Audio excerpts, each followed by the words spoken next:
Hey, my name is Lizzie Smiley, and I absolutely love helping people connect with their calling and all the tools they need to kick roadblocks and excuses right out the door so they can cultivate the life they dream about. If you want to launch, grow, pivot, or scale your Etsy shop, or you've always wanted to develop the mindset and skills to run your own business, then I'm your girl. I've had that entrepreneurial spirit going strong since my very first lemonade stand, and now I'm a work-at-home mama with multiple online companies and a full-time Etsy shop, all while being present with my kids for the everyday chaos and most important milestones. On this podcast, we'll talk about all things business, mindset, Etsy, creativity, dazzling our customers, and so much more. There's plenty of room at this table for you, so scooch on in and let's go. I'm holding nothing back.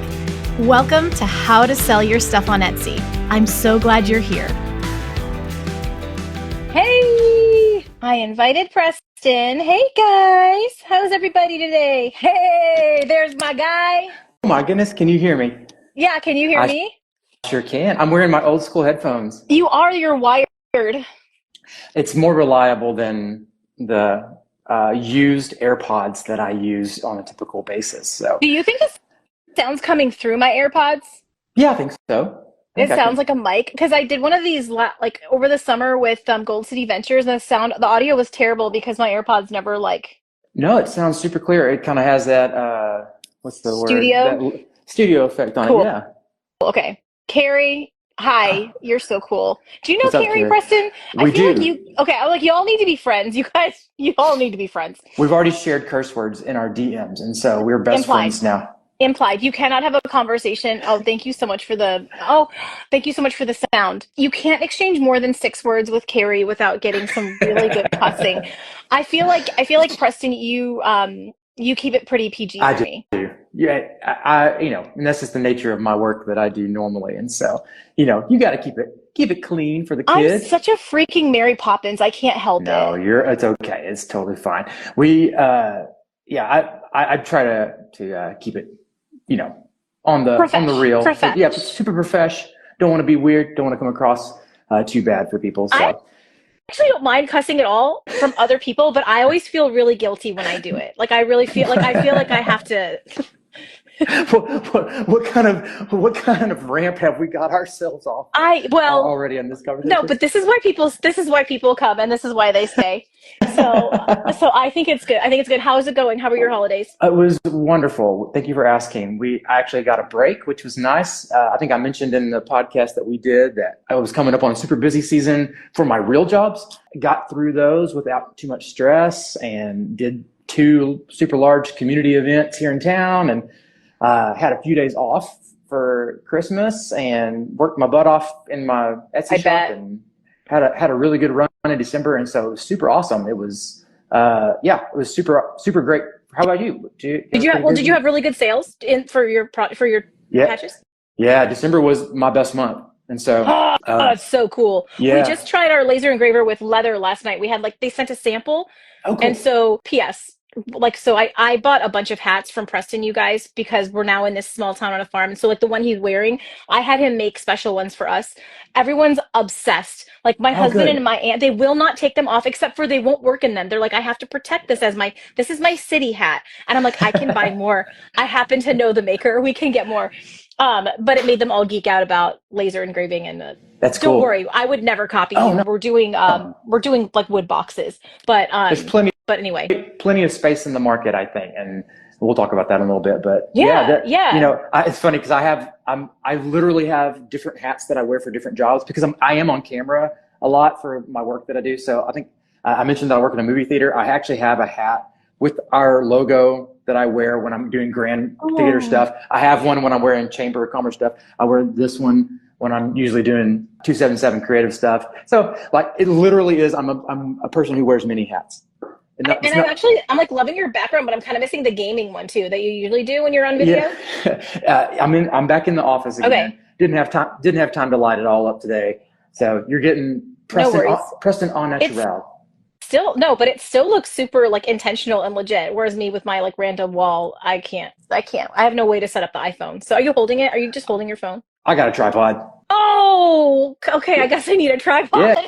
I probably have one. I do have one. I have one right over there. I just remembered. That's right. I'm just going to hold I was it. going to do the computer screen, my webcam, not so good. So phone is a little bit better. How do you do it on the computer? Can you go live on the computer? I think so, yeah. Through the app? Oh, we got to Yeah. test that next time.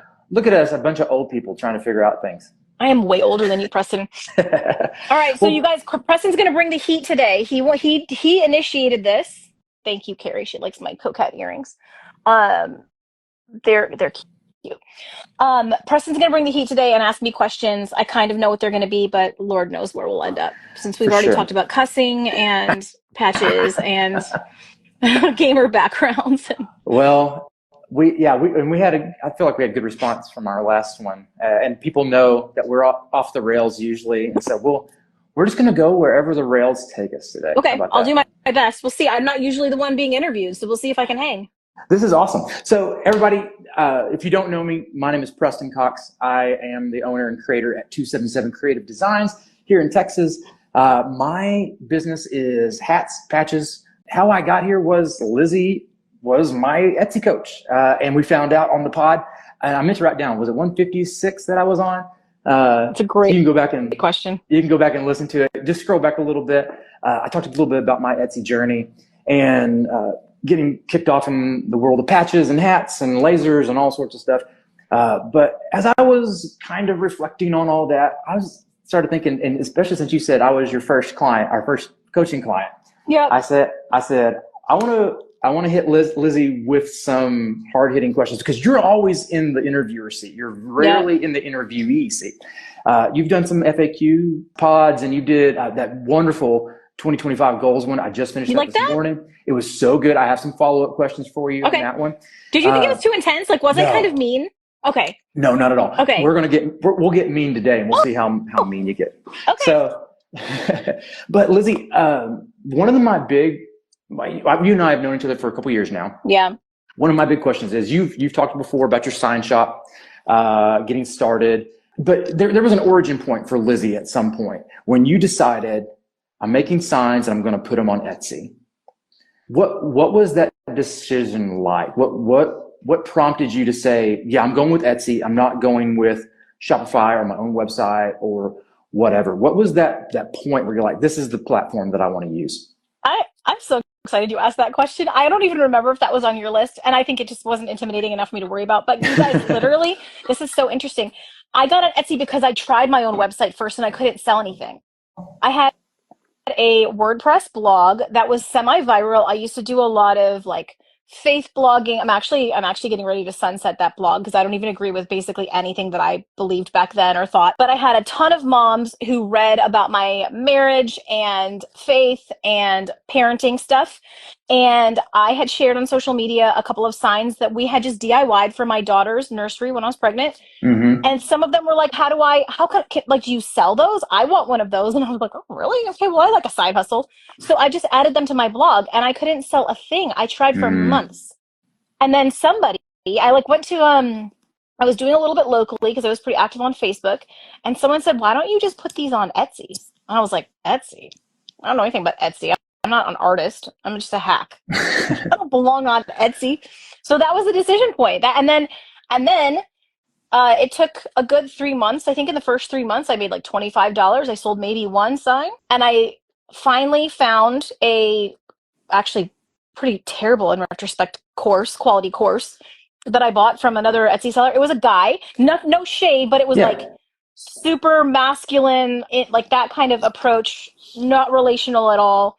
But right. I learned SEO, which was the big thing I was missing. And then from there, I scaled. Within 6 months, I was making up to like $6,000 a month with signs. 6 months? That's how fast it went? It was pretty fast. I scaled I was very, very slow the first quarter. And then it took another 3 months for me to kind of figure that out. And that's when from there, it was like my best month ever was between $13,000 and $14,000. What was that? What was your feelings like when from the moment you hit publish on that first sign listing to that first sale? What kind of emotions did you feel in that window? That was so long ago, Preston. That was 2015. I was a baby. I think Mostly I was curious because Mm, you need to know I have tried so many side hustles and failed at so many side hustles. Etsy was the first one to work for me. So I wasn't mm. feeling anything intense. I think when I started getting like cha-chings more than one day in a row, or like, you know what I mean? Yeah. That's when it was just like, oh, we're onto something here. So that's when it was just like, I think hope really, I really got fueled with hope. Hmm. And then that first, like, like $2,000 to $3,000 a month, you're just like, oh my gosh, we can do anything now. That's crazy, like rocket success.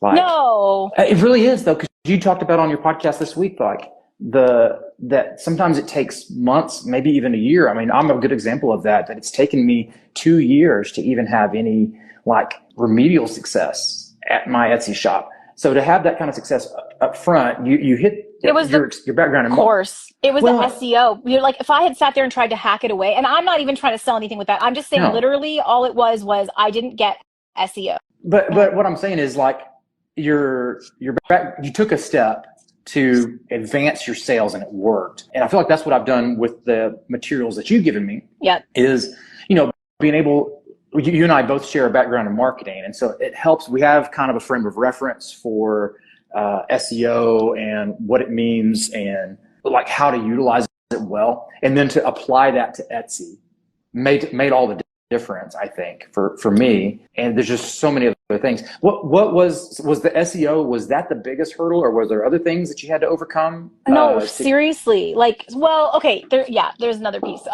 Okay, so I did not understand that people, maybe this is really good for the beginner, that people would describe my product differently than I would. Oh, So all I knew is that I watched a lot of Joanna Gaines. She's my homegirl. Are we allowed to say that anymore? sure. It's okay to say Yeah, homegirl? why Okay. not? Tell me, yeah, you got to tell me, Preston, because I really don't mean to be offensive. I'm basically a boomer in a millennial body. Um, okay, so she was my girl, and I loved everything she did, and I was just like, okay, reclaimed wood is in. Yeah, And so so I was just typing in like reclaimed wood signs was like with what I would put on my listing, and then whatever the heck I felt like making. And so when I was a little girl, my dad would always sing "I Love You, a Bushel and a Peck," which is a song that probably most of you have never even heard of. But again, boomer. yeah, I put that on a sign, and of course, nobody bought it. So when I figured, so first of all, even if someone was looking for it, I had the wrong terms in my titles because it was yeah. literally reclaimed wood sign, which P.S. nobody was searching for at that point, Hmm. even though it was on trend on HGTV. The second part was I wasn't creating what people wanted. So when I learned also from that course that you need to find out what's in demand. So it taught me to study the best sellers in my niche. So then Yeah, I started finding the really, really big sign shops, and they're making things like today is a good day for a good day. This was before we had yeah, SEO tools, okay? There was no way for me to like crank up my Everbee, which now literally fuels my entire life, yeah, and see how many searches there were. All I could go by was the best sellers. So I started adding to my shop my own renditions on the signs of and using like the SEO from those. I would look at like 3 to 5 bestsellers, and that's how I would create my SEO, and that's how I would decide what to make. And Preston, once I did that, I cracked demand, I cracked SEO, and that was game set match. I still yeah. had some pretty mediocre pictures, by the way. Like I feel like you can actually get away with a lot there, but that was something else I had to level up down the road. But that was what churned it from $25 a month to like 6K a month. Right. Demand, what are the best sellers, and SEO, the right words on your listing that people are actually searching. Yeah. So thinking about demand, because I'm in this stage right now with my shop. I'm looking for those items that Yep. are in demand. I'm trying to expand my product line first of all, but also the way in which I use like patches. And so with demand, how do you know that it's not saturated yet? You know what I'm saying? Like you and I talked about a little bit about saturation, that it's not even. I hate using it Right. because you know what I'm saying. But like, how do you know that you haven't already missed it? Because I feel like somebody has said before. I can't remember if it was your podcast or somebody else that You said listen to once you see, other people? yeah, all the time. I'm sorry, I don't mean to be cheating on you. I'm just kidding. I'm glad you do. Somebody had said like if you already see a bestseller tag on it, you've already missed it, or like Mm. I don't know if I agree with that. But what's your take on finding those things that are in demand before what's the word? You know what I'm looking for? Like, how do you know you haven't missed the where boat? have you missed it? You're coming on too late. So first of all, for people listening, what we mean when we say saturation is there are more sellers and more products available than there are people who want to buy it. Market saturation. Yeah. And a lot of new sellers make the mistake of using keywords or selling something that's very saturated. That, like, if you want to have a shirt that says mama on it, more than likely it's going to be very saturated. However, there are ways around that when you trend combine, but I digress. So that's a really interesting perspective that you've already missed it, and I could see how when you are, like, you think of like a Bailey Design Co. So Bailey is, there's this place where you transition into becoming a thought leader on Etsy, and you have enough people who come back to your shop all the time where you can just create more of what you want and they will buy it. But in the beginning, you have to be a little bit more of a follower and follow the demand. Yeah. So I could see that, but I don't think the majority of people, 99% of people listening, don't need to worry about if it's already a bestseller, you're too late. I don't think that's true. So here's some ways to find out, because the question you asked me was, how do you figure it out? Sure. The easiest way is using a tool like Everbee, where you can look at the tags of the bestseller and you can click filter. I filter by competing listings. If you go to my YouTube channel, you could look at, like, I just did a video about this for print on demand. There's one for wreaths. There's one for jewelry. I'm going to do all of the niches eventually, but you can actually see me do this in real time if this is hard to follow verbally. But what I'm looking for is that there's under 5,000 competing listings. So on Everbee, it'll show it to you as green. And that means it's an undersaturated keyword. If you don't want or can't afford a tool, a little workaround, it's not as effective, but it will help you, is look for bestsellers from new shops. So if a listing has a bestseller and the shop has like under 500 reviews or under 100 reviews, which you can see like literally on Etsy, on the listing, there'll be these little parentheses like in the search results next to the title. Yeah. And the parentheses shows how many reviews that shop has. If they have under 500 reviews, under 1,000 reviews, or under 100, I love it when it's under 100. That's a newer shop or a really slow growing shop that has a bestseller. And then you can you're more likely to know that it's like something that's not saturated yet. Does that help? Yeah. Does that make sense? That was really technical. No, and I want to give a shout out to the Everbee folks, because I've been subscribed for a couple months now. You told me get subscribed for just a little bit so that you can test it out. I'm probably going to use it for another month as I'm digging around trying to get some stuff going. I'm saving lots of things. Yeah. But it's kind of been a little bit, I haven't really known how to use it. And shout out to them because they got some really great videos on YouTube. I don't get paid by them, and so I can shout them out and not worry about getting affiliate links. But it was really helpful. I don't know the gal's name that does the trainings, but really was it A-class. Jenny? Was it Jenny from the shop? Maybe. She does their social media. I don't know if she does their YouTube. Whoever did it. I think they have an employee who does it. It's really good. I watched one on like searching for, what was it? Like, it was basically what you just described. And talking about how to utilize the tool back end. It was very helpful for me because I hadn't really known how to crack it yet. But I agree that Everbee is worth it, especially if you're constantly mining for stuff. I think it's a really important tool to have. I've used that. I've used Sales Samurai as well. Use Google Trends. Everbee seems to be, why not use Etsy tools, right? Absolutely. Like, that they have that are specific for them. So when you were going, it sounds like it was all gas, no brake at one. Was there ever any slumps in the shop? I mean, what was that like? Because I'm sure a lot of people are coming off the holidays, scared to death. I haven't made a lot of sales, to be honest with you, this first few days of the year. What do you tell the people that are in a slump right now that are worried about, has my shop gone dormant now? Why is it quiet? Am I going to ever get another sale? What do you tell those people that are in that kind of that slump? What was your experience like? Okay, so this is interesting. So for me, actually, in the sign shop, January was really, really busy because people are taking down their holiday decor and they're wanting to put up fresh decor. So it will always depend on your niche and what you sell. Interestingly, every October, so you have a really heavy, like we would have this is specific to signs. Okay, so some people are heavy in summer because maybe they do summer themed things. I was so slow during summer. In fact, I put my shop on vacation mode usually for a month or two and just, forgot about it. But you come back in the fall, and August, September would be really busy, September especially. And then October would be so slow. And every year I panicked, Preston. Every year I was like, oh, crud, what did I do? Are there too many sign makers now? I would worry every time. And then come November, it would pick up again. And I just learned that people spend a lot of money on Halloween and they don't shop. They don't shop for stuff, on Etsy. For me, again, January was busy, but for a lot of people, it's not. It's kind of like summer. And I think, I even think some self-reflection can help. To the people listening, are you buying a lot of things right now? Are you going on, Amazon and on Etsy and buying like you were 30 to 60 days ago? Right. Our own spending can sometimes shed some light. No, we are tightening our belts because we just spent a bunch of money on the holidays. We're trying to recoup. So I think it's just sometimes is it a sign that you have a problem? Sure. Yeah. I think, all of this is, business is constantly a risk. Business is constantly adjusting, constantly growing. The minute you get complacent, you start to fall behind. I don't say that to scare anyone. I say that because you deserve to know the truth.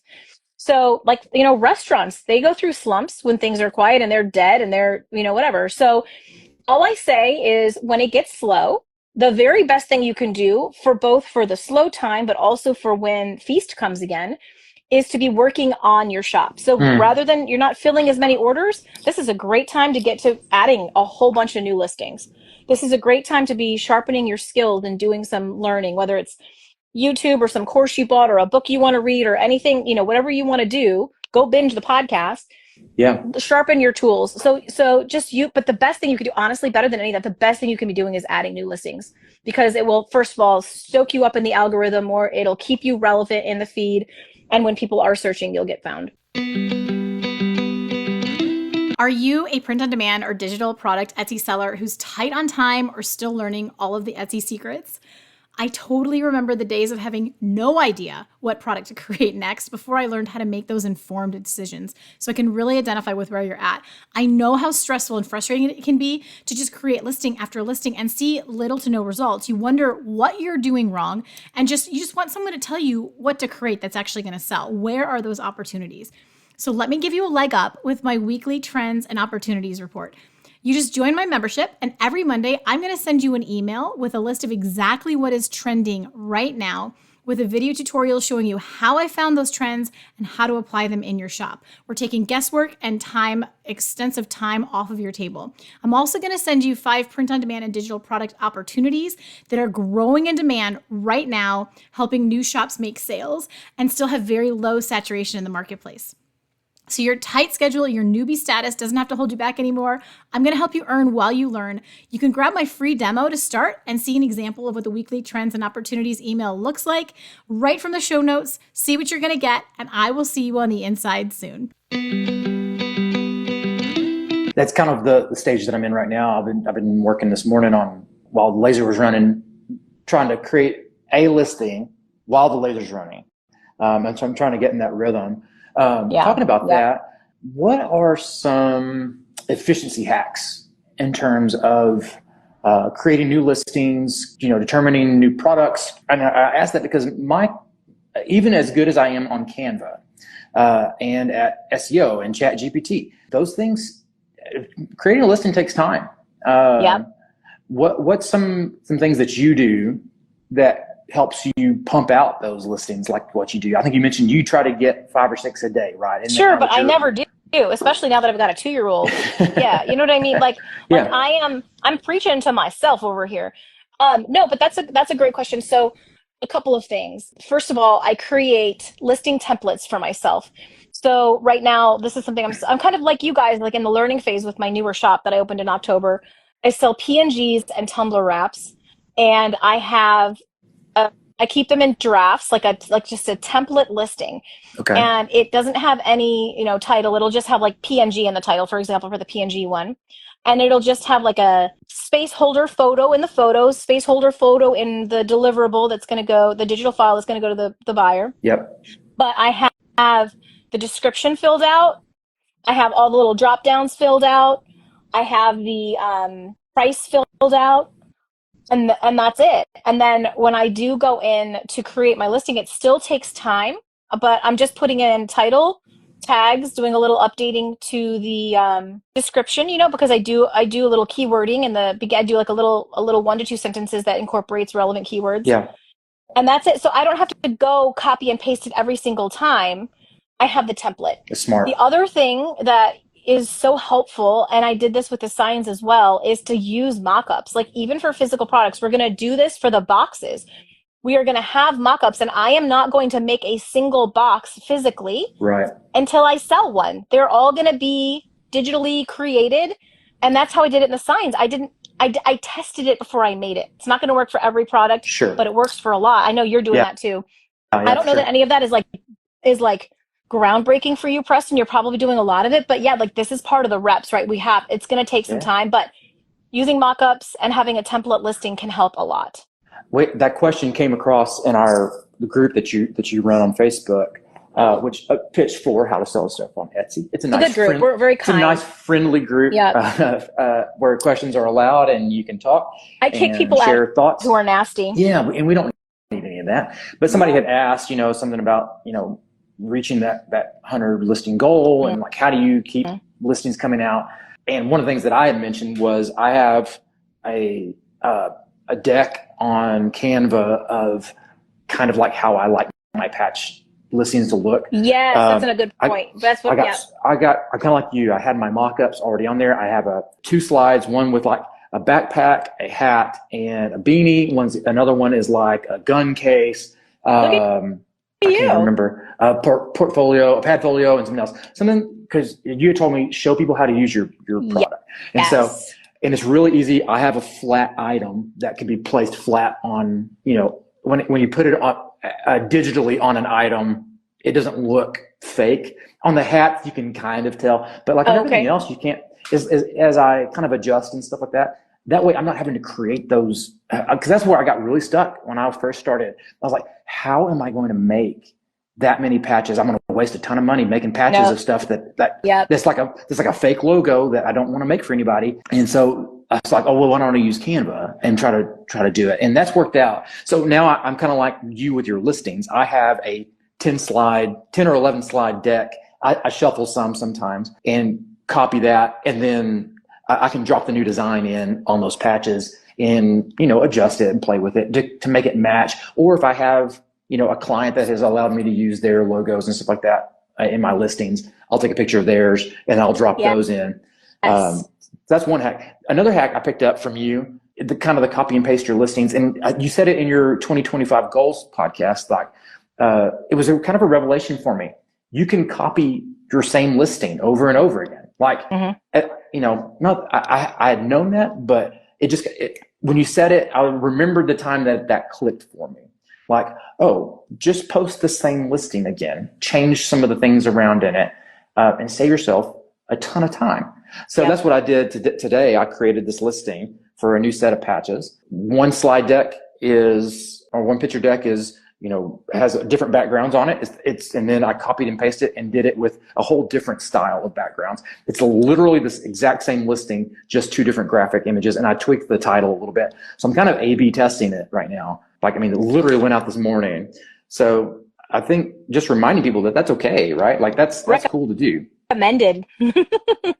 And I was thinking, like, how do you get to 100 listings? Well, if I'm making one listing and then copy and pasting it and then making graphics, that are a little bit different or tweaking it a little bit, it's pretty easy to hit that 100 once you kind of get in a rhythm of doing things, right? Mm-hmm. So, and I don't think you have to crank it as hard with physical products as you do with print on demand or digital. Like that's, right. I'm not recommending that someone like you do 5 listings a day. I'm saying maybe like 2 to 5 a week for someone who's doing physical products. It just helps you stay in the algorithm. Just a couple of like advicey questions that we can. You've done so much, and I don't want to retread some of the things that you've already talked about. But I think it's interesting to talk about some of these things. What is your take on like having an external website? I'm a web builder. I appreciate web design. My website is not getting any traffic. It gets 0. Yeah. So my take is, as a web designer, I'm going to ditch my website once the renewal comes up. Or I may just keep it as like a landing page that points to Etsy. What's your take on it? Is this something that that people need to invest in? I see this conversation happen a lot online. Like, what else do I need besides Etsy? Do I need a website? Do I need whatever to sell? I'm so glad you asked this because I've actually been wanting to talk about this. You know what, and a lot of people are going to disagree with me, but I see so many new sellers get burnt out so fast. And it's because we take on more than we can handle. And I think in the beginning, like up until you're ready to go full time in your business, all you need is Etsy. No social media, no website. You might consider working on an email list, but I wouldn't even do that in the beginning. I think that Etsy, if you are the one caveat would be if you're selling something really unique that people aren't searching for on Etsy, then it's not, advice isn't for you. Etsy's probably not for you. Etsy is great for things that people are already looking for. Yeah. So I think new sellers, you don't do any of it. Don't do any social media. Don't do any website. Just figure out Etsy. Like take this next 6 months to a year and just build Etsy to whatever your goal is.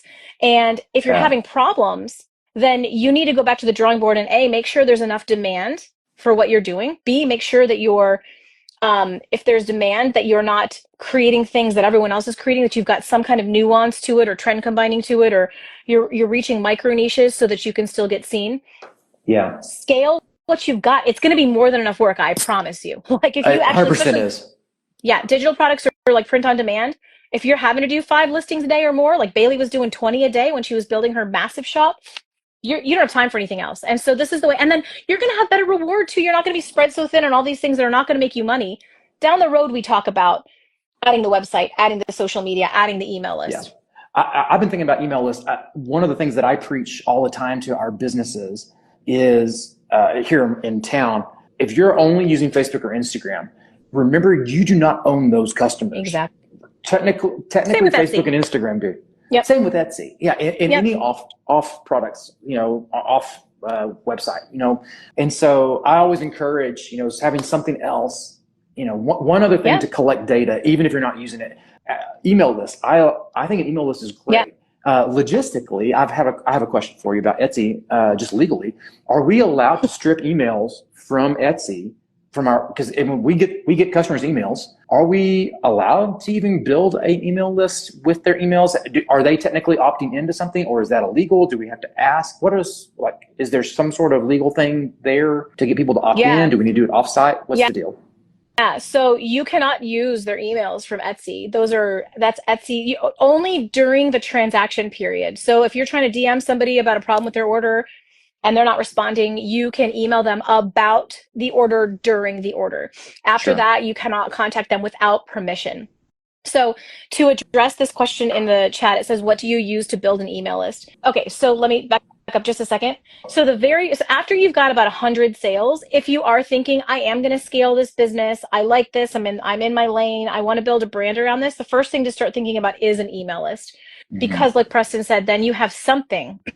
You've got some way to reach people. The cheapest way to do this would be to use MailChimp. Just to answer that question of what do you use, you can use MailChimp. They have a free version, I believe, unless they've changed it to, I think, 500 subscribers. Yeah, it's free. Great. It may be up to 1,000. Okay, that's amazing. So what you would do is in your about section, in your welcome section, in your listing descriptions, maybe on a QR code in your listing photos, you would say, join my email list. Would you like to join my email list? And maybe offer some kind of coupon code or something like that to get them on your email list. You have to get their permission and they have to opt in. Cool. The other option, which streamlines it a little bit but costs more, is you can upgrade your Everbee to include Everbee email. And it allows you to automate this. So you're not having to, yes, should you have it throughout your shop? Absolutely. But it will actually DM it's all compliant with Etsy. You will actually DM the customer from the beginning of the workflow when you take their order, inviting them to join the list and sending them, you can do a whole flow and send follow-up emails. And that is incredible. That's the easiest way to go about it, probably the most compliant way to go about it. That's a great answer to that. I legit just didn't know. I would suggest another, if you're like, oh, MailChimp, I don't know, what are they talking about? Another easy way to just collect those emails is just Google Forms, and it just drops it into a spreadsheet for you. And that way you just have them. At the very least, you have them. And then whatever you want to do with them is fine. Now, you can't automate stuff on Google. You can't do a drip campaign. Yeah, and I'd be real careful, because if you don't know what you're doing with canned spam laws and you don't have the proper stuff like in the footer of the email, you could get in big trouble. Sure. If you're going to do that, make sure you know, like, you can't just like send them a note from your Gmail. You know, like, you've got to know the rules. Right. These are stuff that people don't know about. And it's probably going to get kicked to spam anyway, like if you do that. So it happens to a lot of people when you do it that way. Are you brand new to Etsy, about to get started, or struggling a bit to find your groove? What I'm about to say is just for you, okay? I can completely relate to where you're at, because I think I can help you achieve success faster. When I first started my Etsy shop, it was not one of those success stories that we hear on the big YouTube channels, even on this podcast, where I just had crazy success and it took off right away. All right. I all but failed for my first 6 months, just like a lot of new sellers. And so it's very relatable. And the issue for me was I didn't understand demand, for one. I didn't understand SEO. I was way too broad in my search terms. And I didn't know how to position my product so that customers just couldn't help but click add to cart. And so once I learned those things, I went from making about $25 a month in sales to $6,000 a month and up. And in the holidays, I would even have $13,000 months, like at my shop's peak. And the thing about me, if you've been here for a minute, you already know this. I'm a terrible gatekeeper, okay? When I figure something out, when I crack a code, when I get excited, I cannot help but tell everybody who wants to listen. It's like either my best asset or my toxic trait. I can't decide. But I put everything that you need to know to fill that beginner knowledge gap into a low ticket, just under 3 hours beginner course that I have called 6-Figure Secrets to Getting Started on Etsy. In it, I'm teaching you how to find what's in demand for your niche, how to find and use trends, how to start your shop if you're worried about that part, SEO strategy to find the micro niches where the opportunity is, how to understand the Etsy algorithm, and a ton more. The whole thing is bite-sized videos, not long form, just small bite-sized videos, zero fluff, and to the point. You could get the course today, go through the less than 3 hours over the next couple days, launch your shop this weekend, and have sales coming in as soon as Sunday. So let's get you the few missing pieces of the Etsy success puzzle, those little tweaks you need to make so you can start making the sales that you deserve, because I have never been more convinced that there is room at this table on Etsy for everyone. And the opportunity is so ripe right now. I am in the numbers, in the data every day, and my mind just keeps expanding on the possibilities, okay? So as a special treat, use the code SAVE50 to save $50 on the 6-Figure Secrets course today. That's $50 off with the coupon SAVE50. And by all means, DM me or shoot me an email when those sales start popping, because I want to celebrate with you. Is Star Seller really that important? That's a great question. So yes and no. It is important because it's one of Etsy's badges, and it creates social proof and it gives you credibility. So when someone comes to your shop, and especially you're a newer shop, but it doesn't really matter when, and they see any kind of badge, a star seller badge, a bestseller badge, a popular now badge, this is a rare find badge, any of them, it lends credibility to your listing and to your shop. Also, some shoppers, probably not many, might use that filter that's super obvious now in the browser. It's at the top rather than hidden in the filter menu.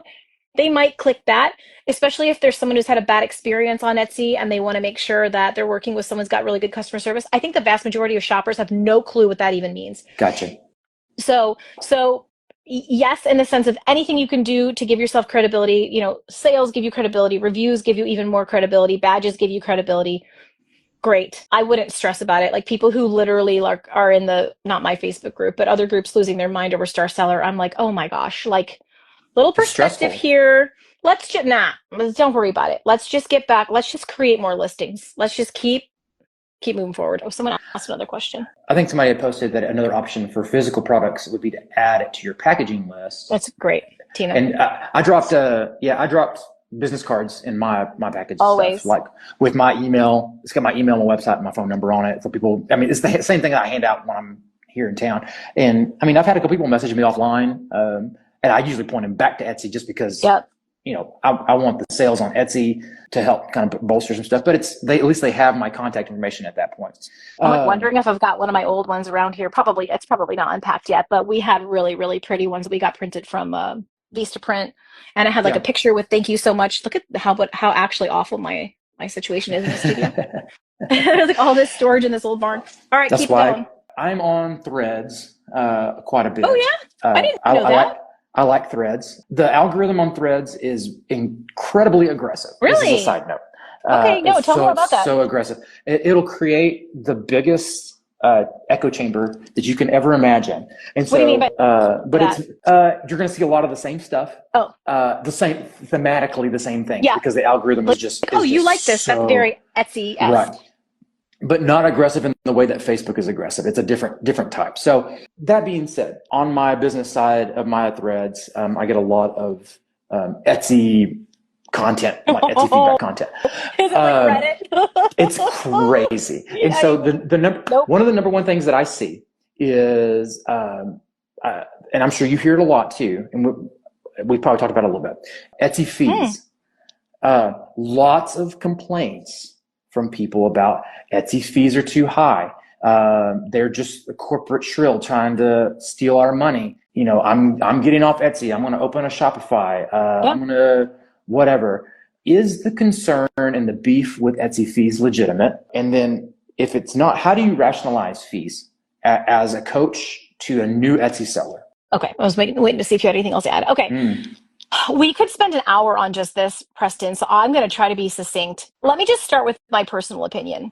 As someone who's run Shopify sites, websites, paying for SSL certificates, dealing with all the tech of when you get whatever happened to your own site, building in the e-commerce, having to drive your own traffic, Etsy is a dream. Like, is it perfect? No. Do I want to wring their neck sometimes? Yes. But there's nothing else like it. It's still the easiest way for a new person to break into e-commerce and make really good money. I don't think it should be your end all be all. We need to stop treating Etsy like the government that should take care of me. Etsy's a company. It's a for-profit company. It's not a nonprofit, never claimed to be. Has their culture changed? Yes. Right. Do I love all the ways it's changed? No.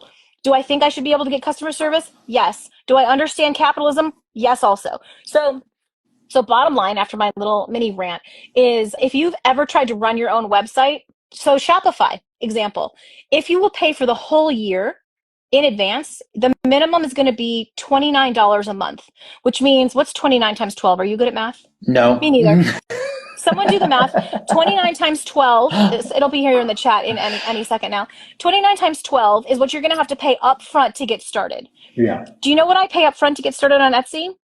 $15.20. Yeah, there's a $15 startup fee. By the way, on Shopify, they're not going to send you any traffic. Thank you, Carrie. $348 to get started on Shopify. So if you're having to figure out the tech, Shopify's not too bad on the tech because they have the SSL and the shopping cart and all that built in for you. That's great. Yep. Better than when I had to do it on WordPress with WooCommerce. Oh, Lord help me. Yeah. It's so much easier. Is that great? Yes. But you're having to build out the whole website, there's a lot more you've got to build out. For sure. Then so you're figuring out how to position your product, how to price your product, how to do SEO, how to take pictures, how to do all these things, how to have all the compliant website stuff so you don't get sued. And then you've got to go figure out how to market it. You've got to actually drive all the traffic to your own site. You're either paying for ads, or you are literally you're having to build a social media following, which takes an enormous amount of time. So my Instagram right now is my saddest place. I have 3,800 followers. I have been trying so hard to grow it for years. It will not grow. TikTok's much easier. We'll see if it stays around. YouTube is easier. Building social media is so hard. So when you actually look at it from that perspective, the alternative, I pay. Oh, also, let me add this. Transaction fees, which people really gripe about, it's 3% something per transaction that goes, it's the payment processing fee. Yep. That's going to happen no matter where you are. Exactly. Square has it. Shopify has it. Amazon has it. eBay has it. Everywhere has it. You're paying the credit card company to transact the money. So Etsy charges 20 cents per listing. And then when you make a sale, so when you make money, they make 6.5%. To me, to offset all of that other crud where I've got to have the tech, I've got to have the social media, I've got to push my traffic, I've got to have this huge learning curve. To me, it's like game, set, match. Are there problems with Etsy? Yes. There's also 95 million active shoppers there looking for my products. I don't have to do anything other than target them. Yep. Okay, I'm done. extrapolate out any more of that you want. But like, I'm just like, stop whining. Stop Yeah. whining about the fees. You can go, you just be quiet and go make money or go somewhere. Like if it's not for you, I have so much respect for that. Yeah. Like then it's not. Right. Just say that, Yeah, like it's just not for say like, me. I don't like it. It's not for Well, me. and And then I teach laughed people how this to do it better the for other way. Teach you like be me for for Shopify. sure. And I say that as a web builder, Yeah, like, like same. I did a lot of that too. I would love to have people build websites and sell your product. You got me to rant, No, but if Preston. you don't, people don't understand the work that goes in. Will you save money? Yes, but at what Yeah, cost? yeah.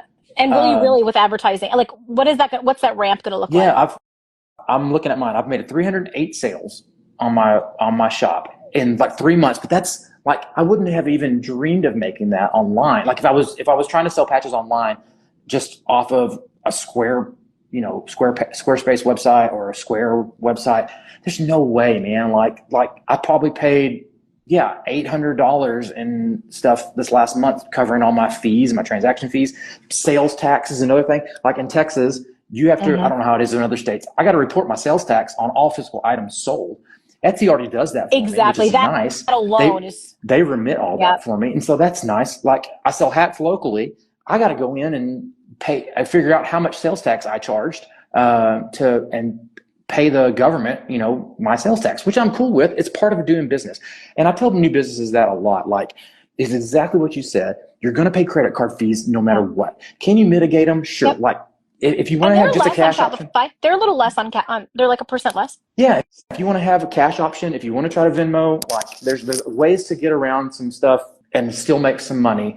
But it's going to be hard. You're going to be uphill battle. And I'm not trying to be a homer for Etsy by any means, because I know there are other things. But it's like, man, why not go where the tools are already being used? They're doing the hard work for you. You're literally building the listings and figuring out the SEO. Like that's enough work as it is to try to figure out all that. Why waste all your other time doing everything else? So for me, Etsy's worth the money.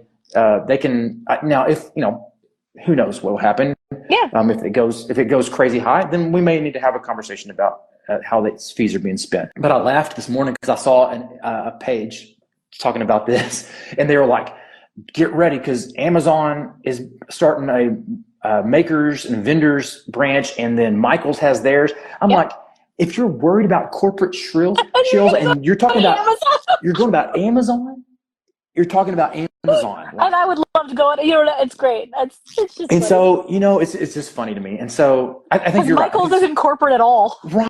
And I love them. They're coming on. We're going to have Maker's Place on in a few weeks. And I love Michael's too. I was just there last night shopping around. And so, but everybody's making money. Everybody's got to make money on this deal. There's nothing going to be free for you. Let me just add this, Preston. Like, here's the thing. And this actually isn't my attitude. I am such a let's make everyone win. Like, how can this be a win? Okay, but let's say you're not. Let's say you're more skeptical. And I respect that. That my entire family's like that. I respect that. So let's say you're just like, well, Etsy's just using you. Okay, so use them. Like, they're using you. You use them. Use them to figure out the business. Like, I'm not saying stay there forever, although you could. I don't I'm just like, whatever. But use them. Make money, get your seed money to be able to do the website, use them to build your email list, use them to seed your wallet, use them to learn e-commerce, and then flick them off and go to your website and make a million times more. But use them to get started because it'll save you time and money. And we talked about this a lot as multiple streams of income. Yes. There's nothing wrong. If you have the finances to be able to sell to multiple streams, go for it. Carrie asked, have either of you tried to sell on Go Imagine? I haven't. She said she's been approved there and never listed anything. I don't even know what it is. It's a competition to Etsy. So they actually came on the podcast several months ago. The founder is wonderful. Very worth checking out that episode. I will link it in the show notes because I can't remember what number it is. Sure. I don't remember what the fees are for that, and I haven't even interviewed Michael's yet. That's in 2 weeks. So I don't know what they are yet. I believe they're both less fees-wise from Etsy. They are handmade only. So the big complaint about Etsy selling out to print on demand and digital products and AI and whatever. Yeah. So you can go there and that. They don't have remotely the customer base. They're paying for Google ads. So are Etsy's. Etsy's are showing up first. Name recognition, Do you ever get skeptical when you go to a site you've never heard of, like Go Imagine? I mean, I think it's great, and I'm giving them the benefit of the doubt. In fact, this year, since we're launching these boxes, we're gonna start Go Imagine and a Maker Place. So I will be able to tell everyone my experience on both. I'll be able to create, if assuming I can even sell anything, if there's enough traffic there. Because here's the thing, all those sellers are pushing their own traffic. It's basically like having your own website. That's what I'm seeing in the groups. Now, we all know groups can be negative Nellies. So let's see. I want to see what they will do, what they will send me without me having to do anything like on Etsy. Interesting. I look forward to that because I think me and as well as lots of other people would like to know. Yeah, physical products should try it. Let's do it. Let's try it together. We can start a whole separate Facebook group and share our experience. You're talking about the Etsy culture that exists right now. I sent you a link to a video about, it was probably 7 or 8 months ago, maybe a little bit longer, the news story from CNBC that talked about, the title of the video is How Etsy Lost Its Way. Now, you and I both know that Etsy has made some significant changes in the last 12 months for sure, but especially in the last 6 months. From what you can tell from your research, one is Etsy still going to be viable moving forward? Kind of taking your bias hat off, just like looking at it as an option. What are some of the changes you're excited about that you've heard about? What are some things that you're wondering about, like how it's all going to work out? Give me your perspective on kind of the Etsy culture right now and what we can expect. Yeah, that's great. Okay, and also, guys, Carrie just dropped in the chat that the Go Imagine episode was number 134, if you want to listen to that. And then Preston's interview, which was great, was number 156. Okay, so yeah, I took a look at that video. I tend to stay out of the hate because mostly because I don't have time, but also because I like to protect my energy. But I did watch that video so I could comment on it. The biggest complaint, they were kind of, and you know how these things can be a little, I don't like to say clickbaity, but they're sensationalist, right? Sensational, And their biggest thing was this big change in 2024 was that Etsy added a $15 fee to open a new shop. And it was funny because they're kind of talking out of both sides of their mouth on that one. They were like, I can't believe they're charging this. But then they're like, I can't believe they're letting all these drop sellers and fake shops coming on. And I'm like, well, I hear you. It makes it a little less accessible. But that also means that people who aren't really serious are less likely to start trying to sell there because they have to pay for it. So I think does it help pad Etsy's wallet a little bit? Yeah. And I think that it's an extremely expensive company to run and they don't make enough money from sellers. I think even with the scale of sales and sellers and shoppers that it's not a high profit company.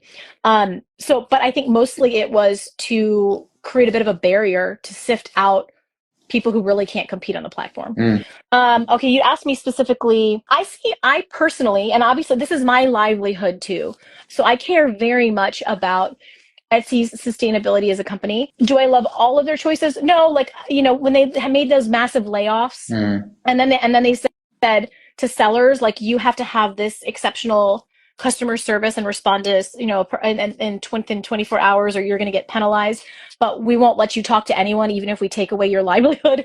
No, that's not okay with me at all. I will say the majority of those shop suspensions get resolved, the ones that should, the ones, a lot of people don't read the terms of service. I mean, how many of us do that?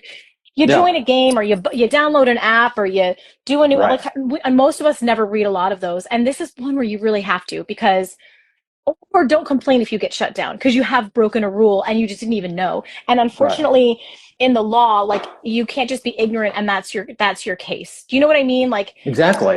If you poison somebody, I'm just giving an example. If you poison somebody and they die, and you're like, I didn't know it was poison, you still get prison time. You still killed somebody. You know what I mean? And that's a little sensationalist, but to kind of bring home the point, if you break their rules or you break the law. Yeah. So the ones that get suspended, this is something that people complain about with the viability of Etsy. The ones that get suspended that aren't able to be reversed, 9 times out of 10. Oh, yeah. The ones that are not able to get reversed, they broke a rule. Typically they're either doing something really sketchy with their banking, or they're not sharing their true identity, which people, do for various reasons, being suspicious of the internet. And I don't blame you. But you have to share your genuine identity, or they're breaking intellectual property laws. The vast majority of people and I get these emails all the time, vast majority of people, I'm getting DMs from the what is it called? Do not disturb did not work for Etsy notifications. And believe it or not, the DM was, do you use AI for your art? Yep, I sure do. Yeah, sure do. I'll respond to them later, obviously. Okay, so yeah, majority of those suspensions get turned around, no problem. And it just takes time. It's annoying. You have to wait a few weeks. I see no reason to question the viability of Etsy going forward.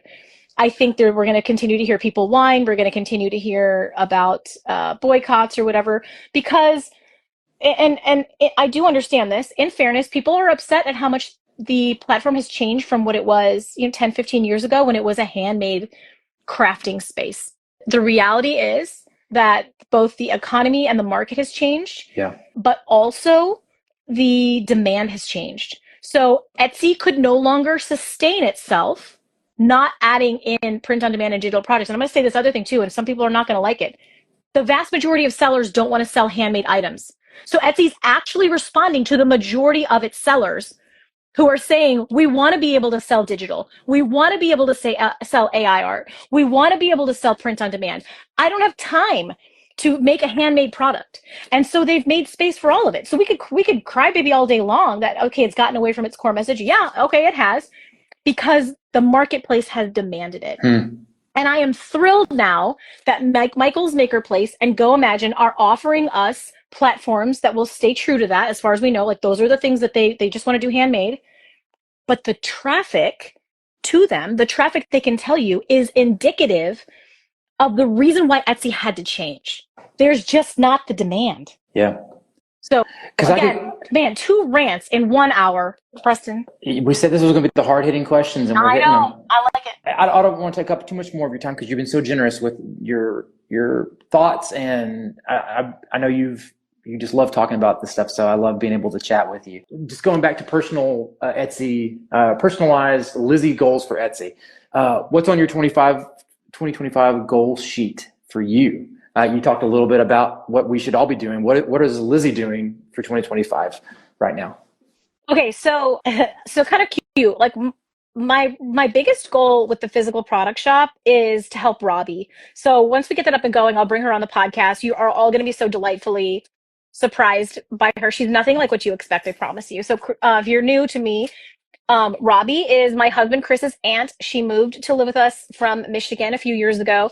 The whole goal being to get onto the farm that we're on now. So she put up her house here on the farm. She stays here year round, so we can go back and forth from here to Wisconsin. And she's in her 60s, and so she gets Social Security, but she just wants to be able to stay on the farm and homestead and not have to go in and get a job. My biggest goal with Etsy is just to, with like our physical product shop, is for her to make at least 50K this year. We'll see. Like, physical products are demanding, so we'll see. I know I can generate as much business as she can tolerate. The question will be, where is she going to be like, Uncle? No more. So there's that. I also, the big goal is to, I feel like having physical products again are going to give me a lot of good content for the podcast and be able to feed to you guys information about how that's working, especially with Go Imagine and Maker Place, where I can really give you guys content about that and how that's working out.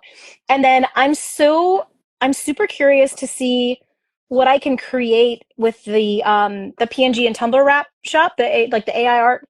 Yep. And I would love to build that to a $5,000 to $10,000 a month income. A, to prove that you can, and B, I really need to renovate this old farmhouse. It's in bad shape. So that's my job, is to renovate the farmhouse. And so that'll help towards that budget. Those are my goals. Sure. Love that. I want to figure out, did you guys hear about this? I want to figure out coloring pages, AI coloring pages. It's funny usually that you mentioned that. Yeah, they're in high demand on Etsy, coloring pages, if you can do it right. So I'm trying to crack Midjourney right now, or another AI art, to make good ones, because they're usually way too detailed. Like, they're not fun to color. Yeah. So more on that. I have a link for if people want me to do an AI workshop once I've got that, to teach you exactly how to start a coloring page business. Because then you can also put them on Amazon, and people are making ridiculous money with freaking coloring books and coloring pages. And you could do KDP, you could do digital downloads, you could put them on, because Creative Market. I tried to jump on the coloring book train really early on. I mean, that was probably 2019 or so. That was when I first started trying to figure it out. I'll send you my 2 that I made because I'm pretty proud of them. Canva? You just made them with Canva? Yeah. Oh my gosh, the work. It may be time to republish them because I think I've taken them off my other shop. And so, I'd be curious to see because they really are, once you figure out how to make them, they're really easy to make. Really? Just in Canva? Okay, so if we do a workshop, why don't you do we'll do it together, and you do a segment of it that's how to just use Canva, and I'll do the AI segment. I would love that.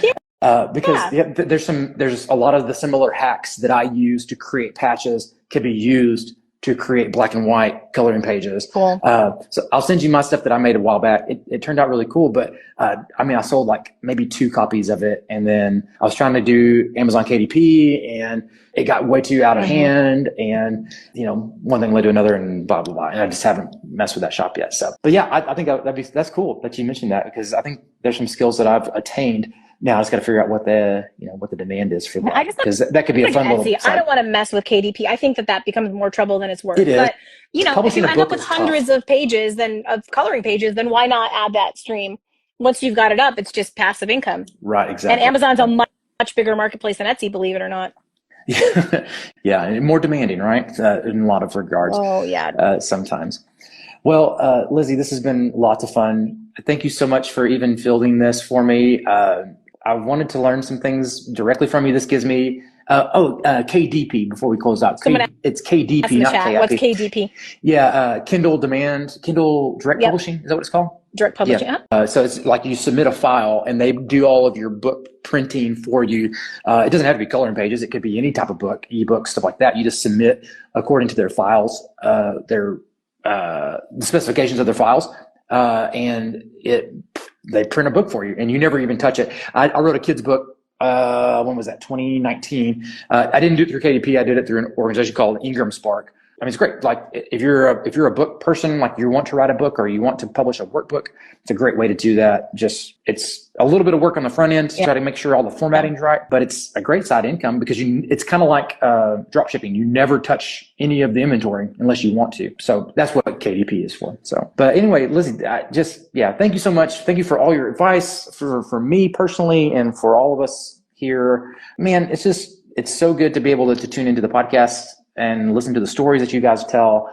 It's very inspiring, and I'm just so blessed to know you as a friend and as a coach. And here's to 500 sales in the next month. So. You're gonna have to get another laser. Oh, you've got 2 now, don't you? No, I'm just kidding. I would like to make 100 sales, and so we're going to shoot for it, and 100 listings by the end of January. That's my goal. All right. Well, Preston, thank you for floating this. You've become such a dear friend, and we'll keep it up. I think we could do these somewhat regularly. It'd be fun. It could be like an extra episode every month or something. Love it. All right. So guys, you know how it goes, right? We love you. Thanks for being with us. And until next week, what do you say, Preston? Keep it cool. You have to say something awesome. Oh, go make you can have your awesome. own. You want your own sign off? Yeah. Are you going to say keep it cool? No, I don't know. That doesn't sound fun. Okay. Go make something awesome. Bye, guys. And that's a wrap on this episode of How to Sell Your Stuff on Etsy. Thanks so much for hanging out with me today. If you're looking for more resources, head on over to howtosellyourstuff.com, where you'll find podcast show notes, all the links from today's episode, the blog, courses, coaching, and more. If this episode was helpful to you, awesome. The greatest compliment I can receive from you is a rate, review, and subscribe on this podcast. Not only will it allow us to connect again on a future episode, it lets me know I'm providing you with value and helps other people find this content more easily. From the bottom of my heart, thank you for your support. Have a great day and see you next time.